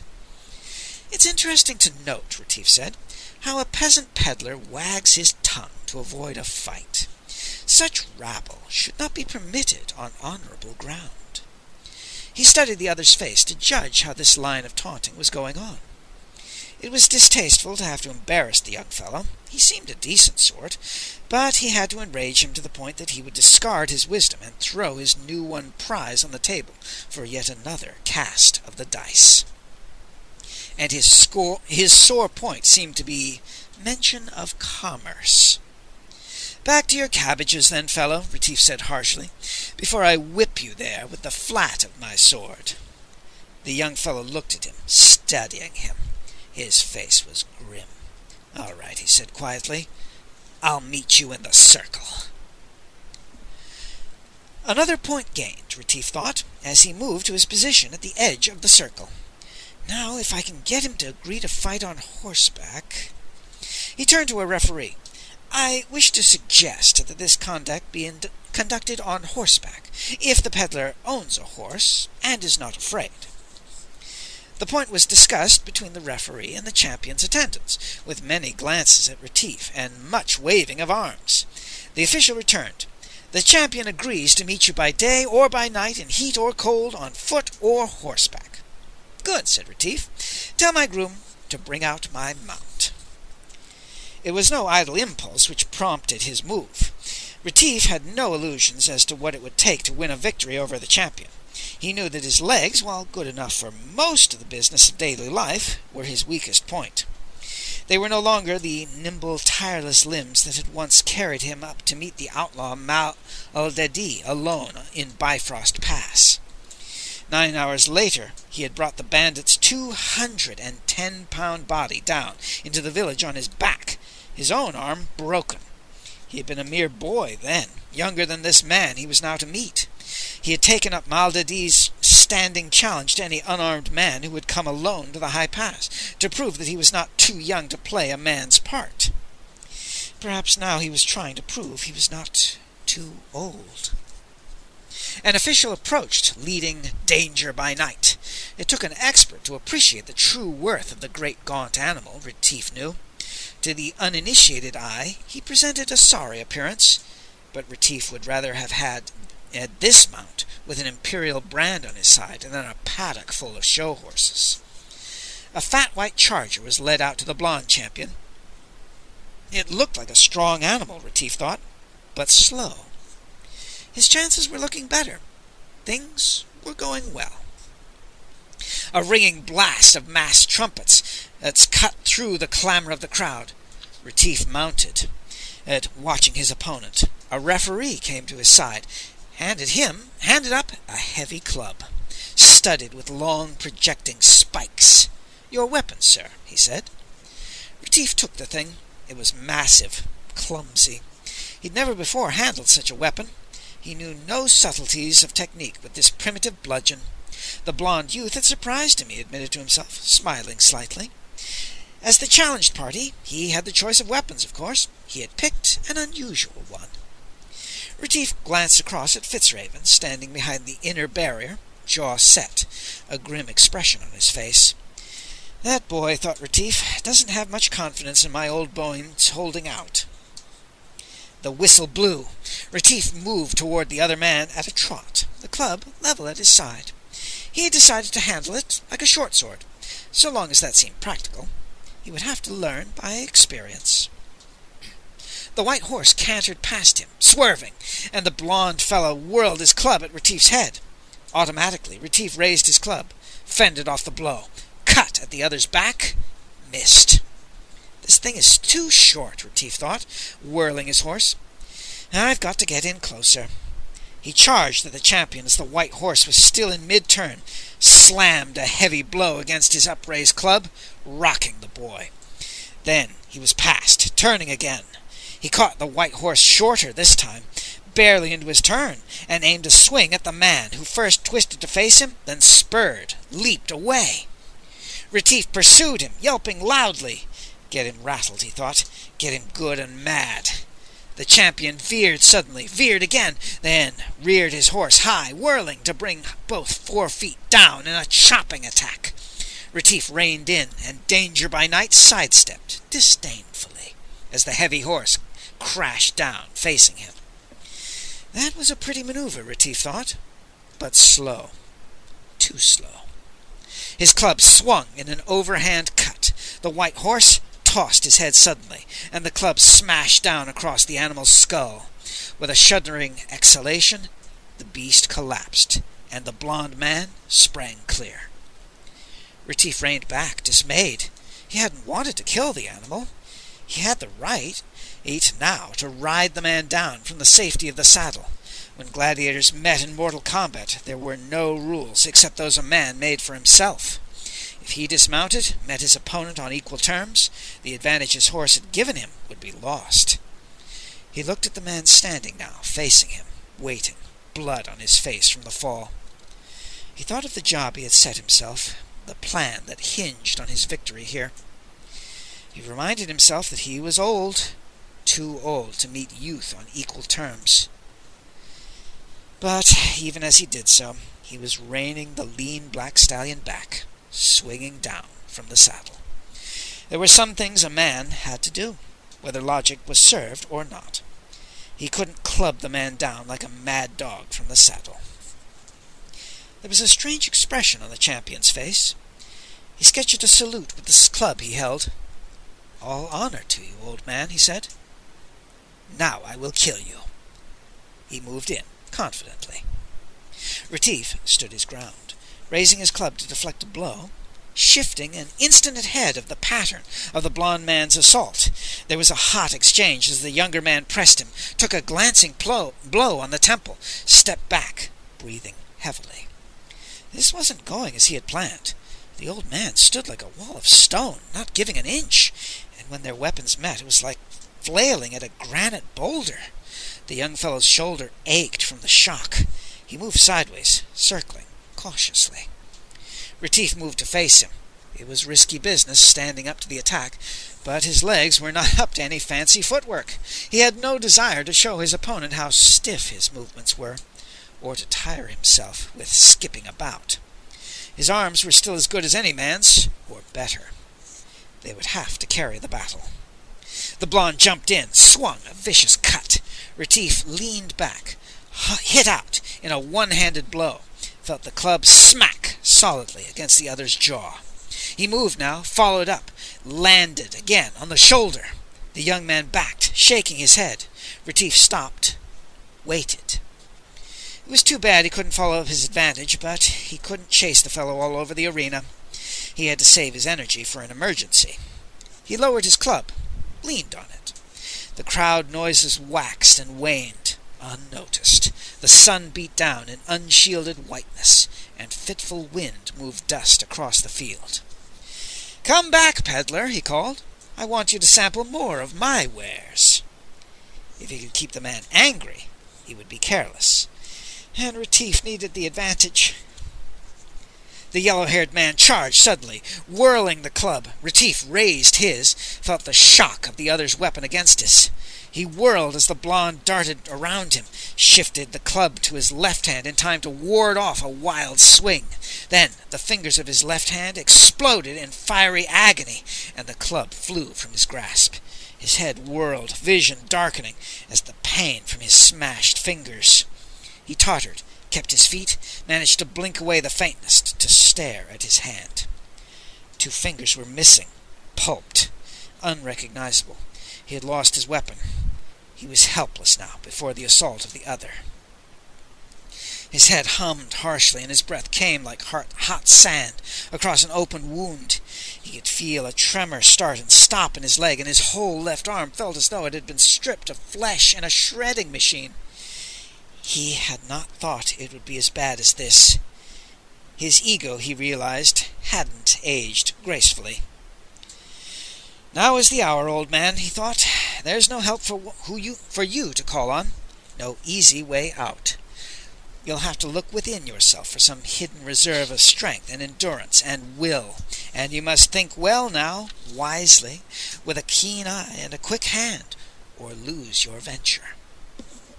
With the movement stiffened by the racking pain shock, he drew his ceremonial dagger, a jewel-encrusted blade 10 inches long. At the least he would die with a weapon in his hand and his face to the enemy. The blond youth moved closer, tossed the club aside. "Shall a peddler be less capable of the burgest than the arrogant knight?" he laughed, drawing a knife from his belt. "Is your head clear, old man?" he asked. "Are you ready?" "A gesture you can ill afford," Retief managed. Even breathing hurt. His nerves were shrieking their message of shock at the crushing of living flesh and bone. His forehead was pale, wet with cold sweat. The young fellow closed, struck out, and Retief evaded the point by an inch, stepped back. His body couldn't stand pain as once it had, he was realizing. He had grown soft, sensitive. For too many years he'd been a diplomat, an operator by manipulation, by subtlety and finesse. Now, when it was man-to-man, brute strength against brute strength, he was failing. But he had known when he started that strength was not enough, not without agility. It was subtlety he should be relying on now, his skill at trickery, his devious wit. Retief caught a glimpse of staring faces at the edge of the field, heard for a moment the mob roar, and then he was again wholly concentrated on the business at hand. He breathed deeply, struggling for clear-headedness. He had to inveigle the boy into a contest in which he stood a chance. If he could put him on his mettle, make him give up his advantage of tireless energy, quickness. "Are you an honest peddler, or a dancing master?" Retief managed to growl. "Stand and meet me, face to face." The blond man said nothing, feinting rapidly, then striking out. Retief was ready. Nicked the other's wrist. "Gutter fighting is one thing," Retief said, "but you are afraid to face the old man's steel, right arm against right arm." If he went for that, Retief thought, he was even younger than he looked. "I have heard of the practice," the young man said, striking at Retief, moving aside from a return cut. "It was devised for old men who did not wish to be made ridiculous by more agile men. I understand that you think you can hoodwink me, but I can beat you at your own game." "My point awaits your pleasure," Retief said. The younger man moved closer, knife held before him. Just a little closer, Retief thought. Just a little closer. The blond man's eyes were on Retief. Without warning, Retief dropped his knife, and in a lightning motion caught the other's wrist. "Now struggle, little fish," he said. "I have you fast." The two men stood, chest to chest, staring into each other's eyes. Retief's breath came hard. His heart pounded, almost painfully. His left arm was a great pulsating weight of pain. Sweat ran down his dusty face into his eyes. But his grip was locked solidly. The blond youth strained in vain. With a twist of his wrist, Retief turned the blade, then forced the youth's arm up. The fellow struggled to prevent it, throwing all his weight into his effort, fruitlessly. Retief smiled. "I won't kill you," he said, "but I will have to break your arm. That way you cannot be expected to continue the fight." "I want no favors from you, old man," the youth panted. "You won't consider this a favor until the bones knit," Retief said. "Consider this a fair return from my hand." He pushed the arm up, then suddenly turned it back, levered the upper arm over his forearm, and yanked the tortured member down behind the blond man's back. The bones snapped audibly, and the white-faced youth gasped, staggered as Retief released him. There were minutes of confusion as referees rushed in, announcements rang out, medics hovered, and the crowd roared its satisfaction after the fickle nature of crowds. They were satisfied. An official pushed through to Retief. He wore the vivid colors of the Review Regiment. Retief reached up and set the control on the command mic.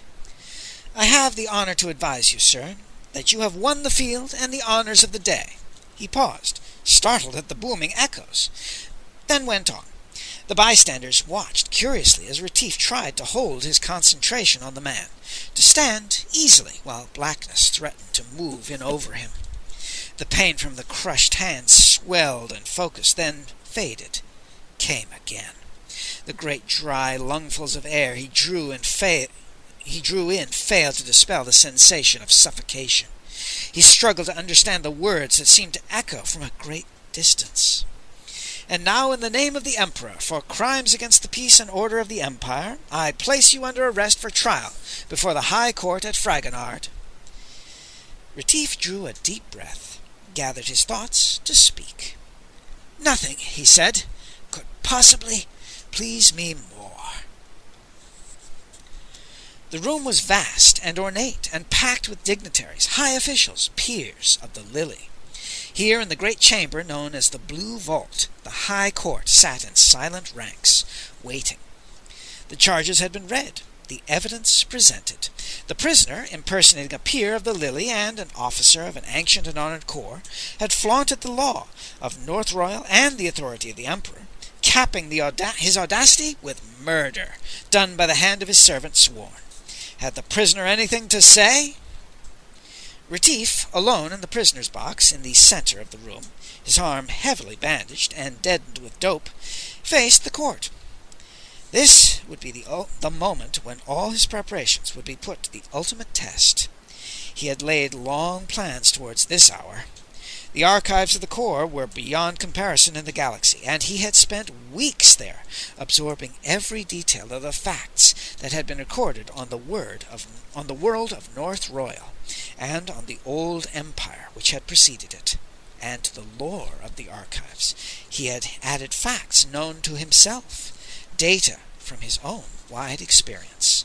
But would those tenuous threads of tradition, hearsay, rumor, and archaic record hold true now? That was the gamble on which his mission was staked. The rabbits had better be in the hat. He looked at the dignitaries arrayed before him. It had been a devious route, but so far he had succeeded. He had before him the highest officials of the world, the high justices, the imperial archivists, the official keepers of the charter and the code. and of the protocols and rituals of the tradition on which this society was based. He had risked everything on his assault on the sacred stasis of the tournament. But how else could he have gained the ears of this select audience, with all North Royal tuned in to hear the end of the drama that 100,000 had watched build to its shattering climax? Now it was his turn to speak. It had better be good. "Peers of the realm," Retief said, speaking clearly and slowly. "The basis of the charges laid against me is the assumption that I have falsified my identity. Throughout, I have done no more than exercise the traditional rights of a general officer and of a Lilian peer, and as befits a cavalier, I have resisted all attempts to deprive me of those honored prerogatives. While it is regrettable that the low echelon of officials appear to be ignorant of the status of a Lilian battle commander, it is my confident assumption that here, before the ranking nobles of the North Royaland peerage, the justice of my position will be recognized." As Retief paused, a dour greybeard spoke up from the justice's bench.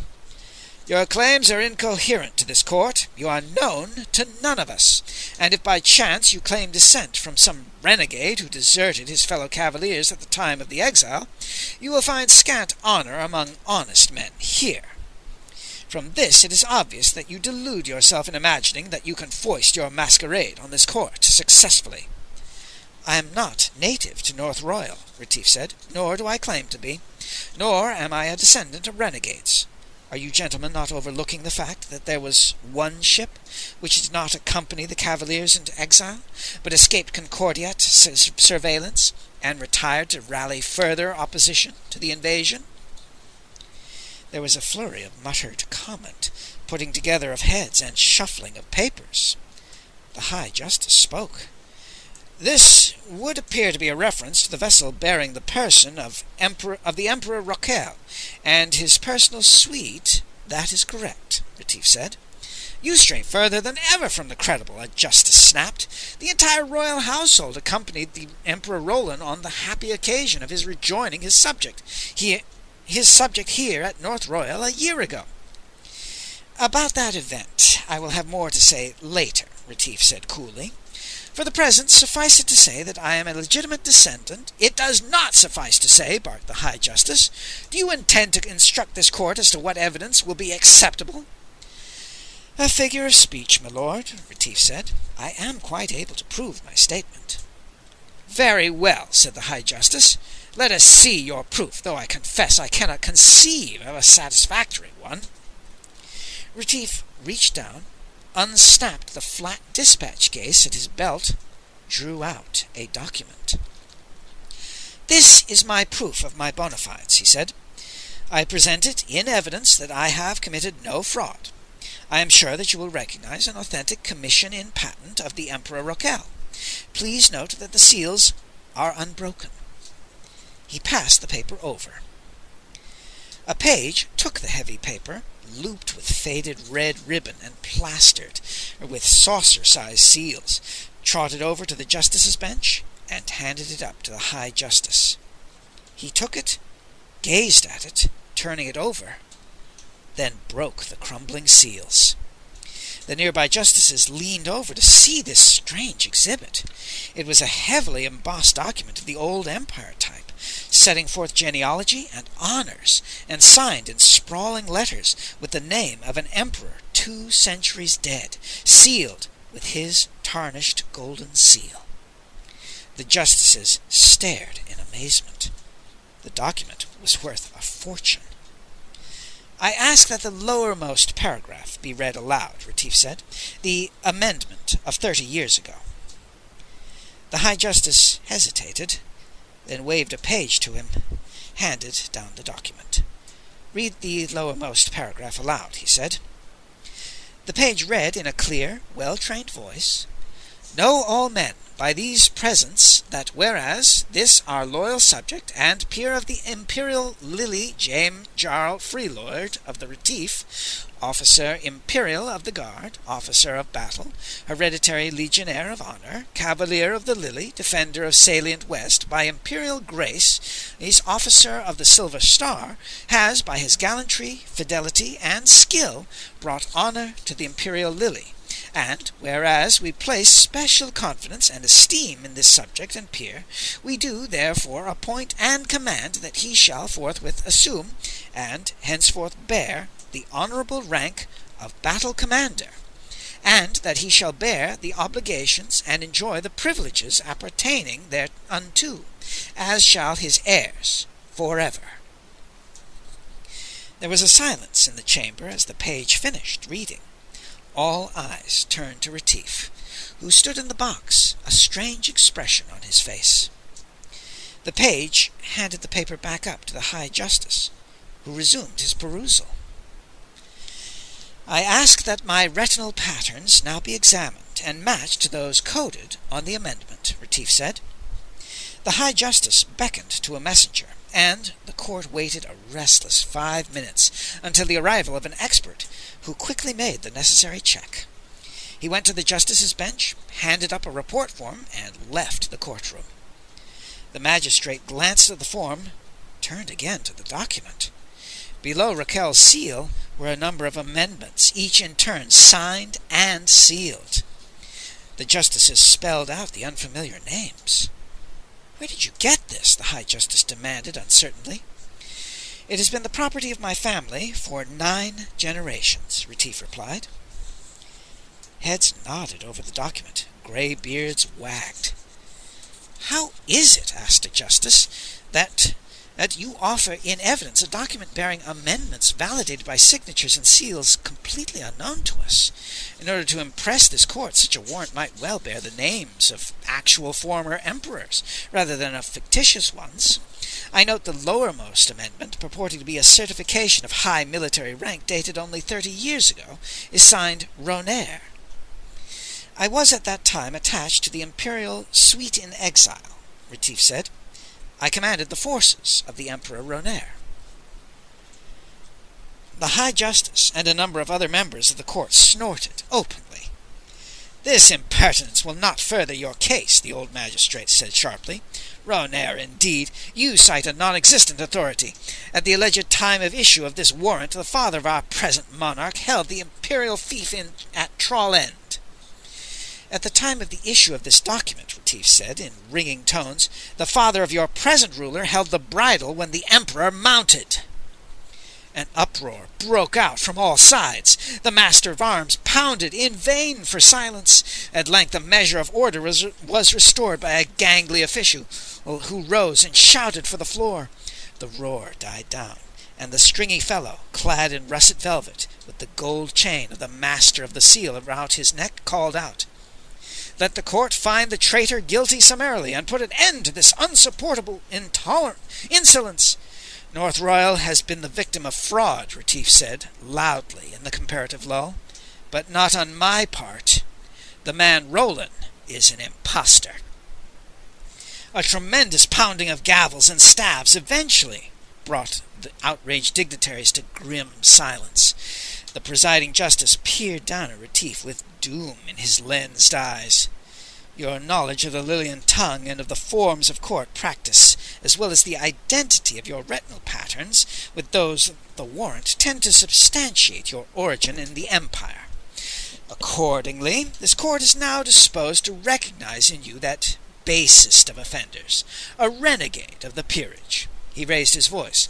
"Let it be recorded that one James Jarl, a free lord of the Imperial Lily and officer imperial of the guard, has, by his own words, disavowed his oath and his lineage." The fiery old man glared down at his fellow jurists. "Now let the dog of a broken officer be sentenced." "I have proof of what I say," Retief called out. "Nothing has been proven against me. I have acted by the code, and by the code I demand my hearing." "You have spurned the code," said a fat dignitary. "I have told you that a usurper sits on the lily throne," Retief said. If I can't prove it, execute me." There was an icy silence. "Very well," said the High Justice. "Present your proof."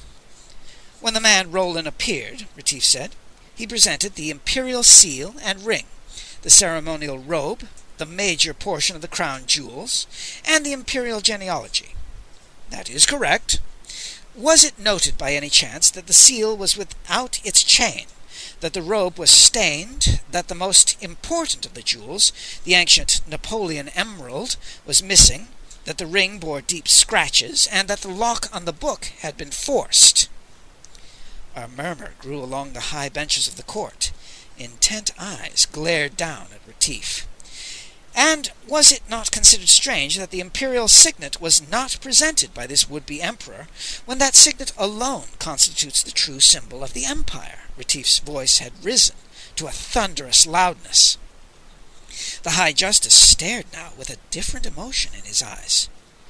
"What do you know of these matters?" he demanded, but without assurance.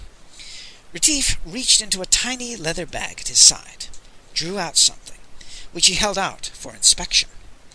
"This is a broken chain," he said. "It was cut when the seal was stolen from its place in Sweeten exile."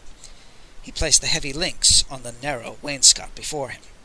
"This," he said, "is the Napoleon emerald, once worn by the legendary Bonaparte in a ring. It is unique in the galaxy, and easily proved genuine." There was utter stillness now. Retief placed a small key beside the chain and the gem. "This key will open the forced lock of the imperial genealogical record." Retief brought out an ornately wrought small silver casket and held it in view. "The stains on the robe are the blood of the Emperor Roner, shed by the knife of a murderer. The ring is scratched by the same knife used to sever the finger in order to remove the ring." A murmur of horrified comment ran around the room now. Retief waited, letting all eyes focus on the silver box in his hand. It contained a really superb copy of the imperial signet. Like the chain, the key, and the emerald, the best that the science of the core could produce, accurate even in its internal molecular structure. It had to be, if it were to have a chance of acceptance. It would be put to the test without delay, matched to an electronic matrix with which it would, if acceptable, resonate perfectly. The copy had been assembled on the basis of some excellent graphic records. The original signet, as Retief knew, had been lost irretrievably in a catastrophic palace fire a century and a half ago. He opened the box, showed the magnificent wine-red crystal set in platinum. Now was the moment. "This is the talisman which alone would prove the falseness of the impostor Roland," Retief said.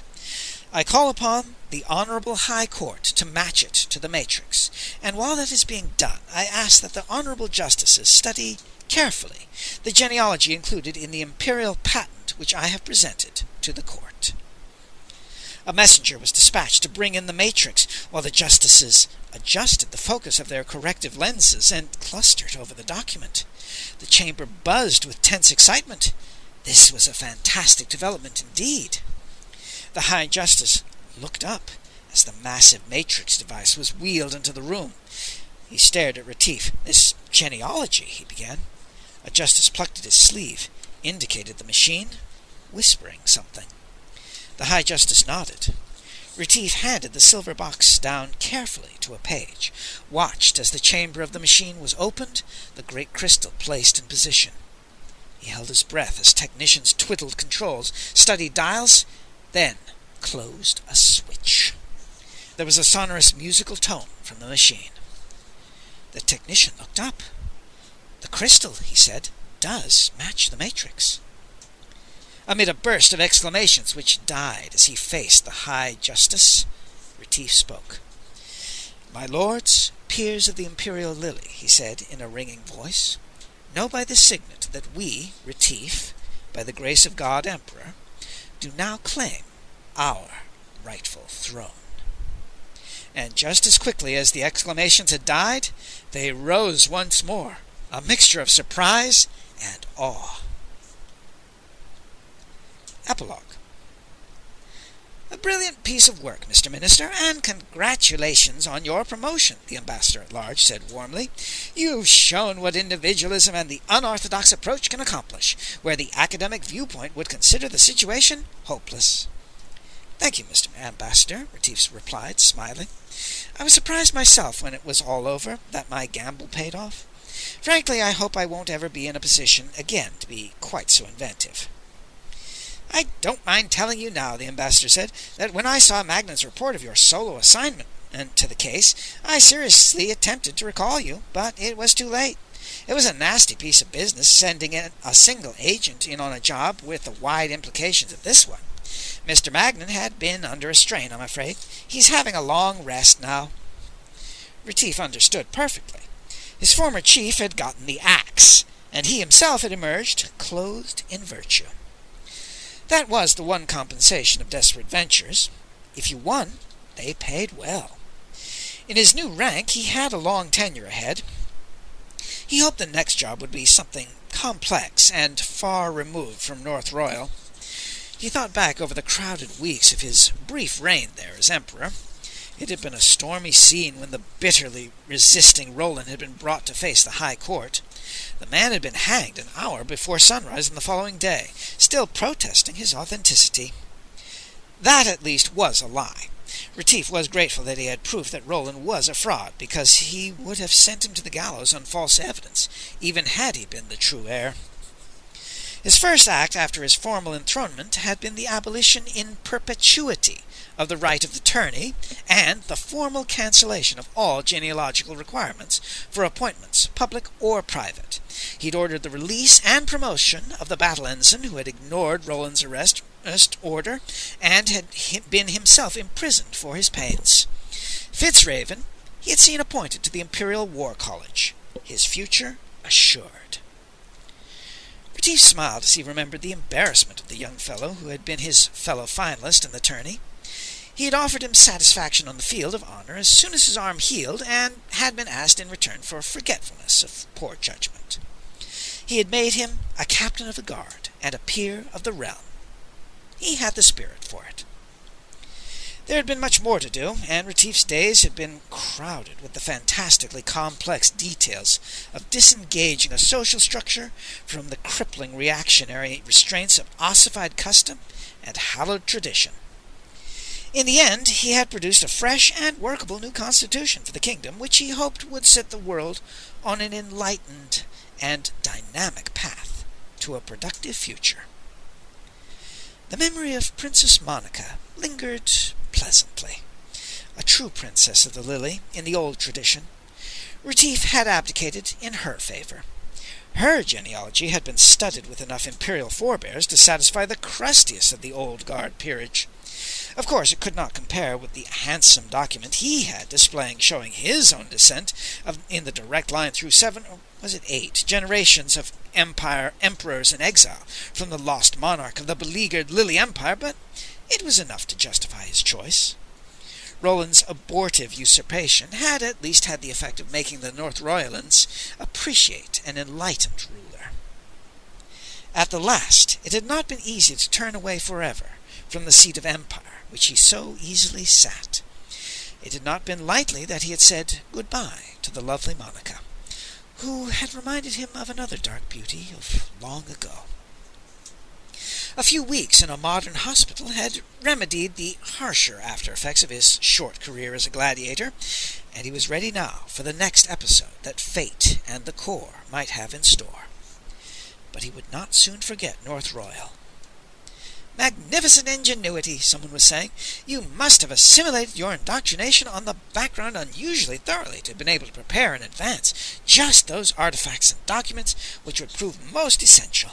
And the technical skill in the production itself. Remarkable. To think that you were able to hoodwink the high priest of the cult in the very sanctum sanctorum." "Merely the result of careful research," Retief said modestly. "I found all I needed on late developments buried in our files. The making of the signet was quite a piece of work, but credit for that goes to our own technicians." "I was even more impressed by that document," a young counselor said. "What a knowledge of their psychology and of technical detail that required." Retief smiled faintly. The others had all gone into the hall now, amid a babble of conversation. It was time to be going. He glanced at the eager junior agent. "No," he said, "I can't claim much credit there." I've had that document for many years. It, at least, was perfectly genuine. The end of Diplomat at Arms.